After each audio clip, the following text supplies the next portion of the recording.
Hello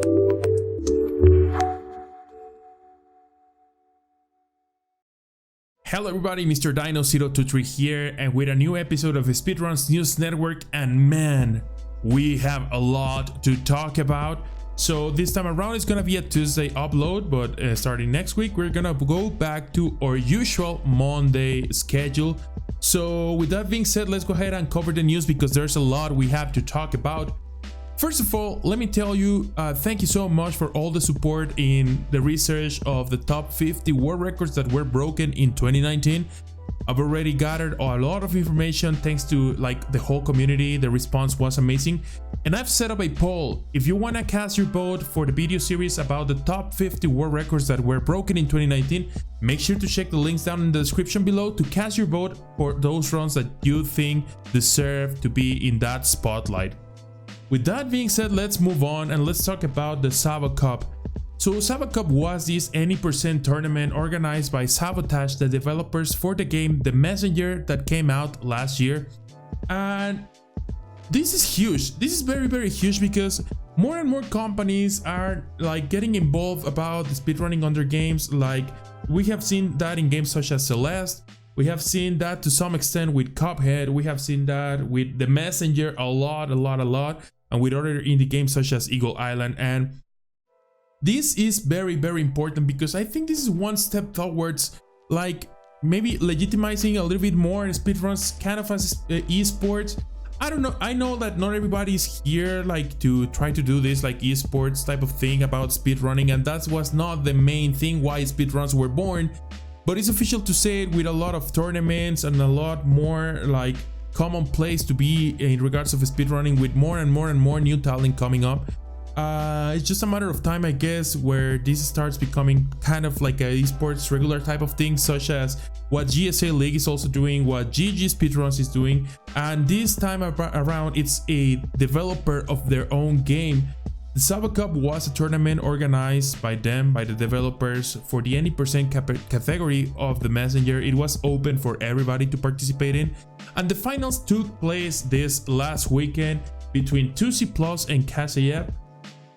In a very intense race. Kasayev got a PB on the any percent run, getting a 151, but Tusi Plus got another sub 150, which in this game is just insane. Tusi Plus is the only person that has ever achieved this time, and seeing him achieving that on a tournament finals was just insane. So congratulations to Tusi Plus for getting that victory on the first ever any percent tournament organized by a developer of their own game. So let's move on a little bit with information about upcoming marathons and tournament information as well. Speaking of which, we're gonna be having Classic Games Zone Quick from December the 27th to December the 29th, and this is also big news and a big celebration, especially for those speedrun enthusiasts. What is Classic Games Zone Quick, you ask me? Well, Classic Games Zone Quick, or CGDQ for short, was the very first event that the GDQ organizers made back in 10 years ago. This was the name before Awesome Games Zone Quick existed, or before Summer Games Zone Quick existed.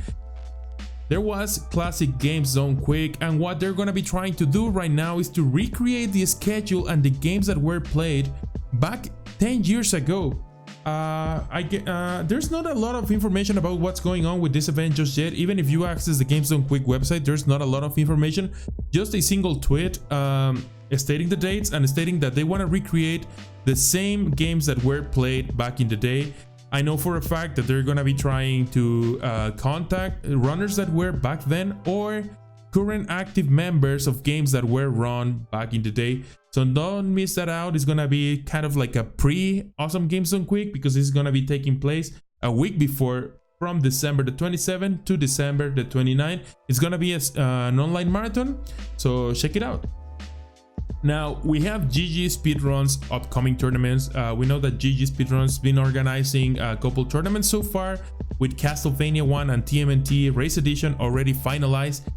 New signups have been already open by the time of this video posting, which you're gonna be able to find these games. It's gonna be a Castlevania 2 randomizer tournament. It's gonna be Super Mario Bros. 1, Super Mario Bros. 2, Super Mario Bros. 3, and an entry level for Eagle Island speedrunning tournament.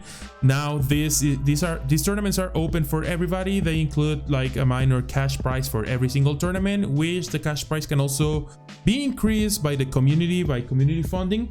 So if you're interested in checking any of these tournaments out, signing up or anything like that, make sure to check out the GG Speedruns links down in the description below.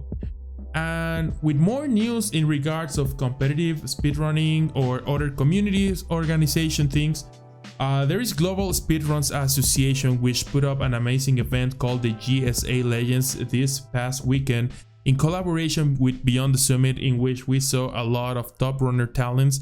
It's a very good event. I 100% recommend you guys check out the BODs. And also check out the upcoming events that are gonna be organized by GSA, such as Space. Space is gonna be taking place on May next year. And what I'm very happy about this is that GSA is putting up a lot of amazing events. They're stepping up the game in regards of how a league or a tournament is organized.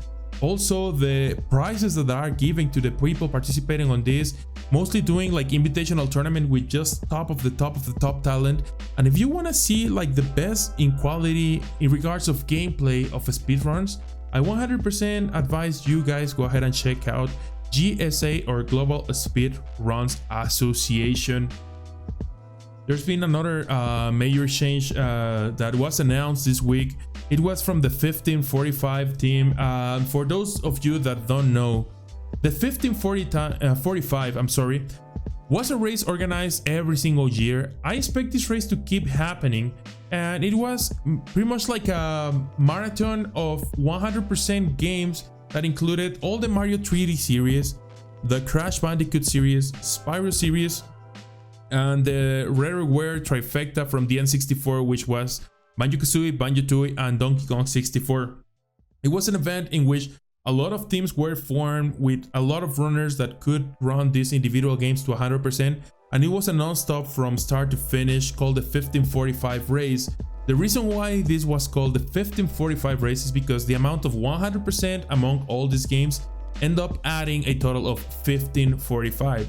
So a very clever name, but this organization is now gonna be moving towards, or it's transforming to now being called Multi-Community Speedrun Network, in which I think they're just gonna be organizing way more races, maybe this style, maybe they're gonna be organizing tournaments. There's not a lot of information. They're just in the middle of the transformation. If you see their Twitter right now, they're not called the 1545 anymore. They're called the MCSN, or Multi-Community Speedrun Network. And I just can't expect that there's gonna be some really incredible teams organized by this team and this community, because the 1545 races were really cool to watch, and it was definitely an event that I was always expecting every single year. So I cannot wait to see what more information MCSN brings us in regards of upcoming events that they may have planned.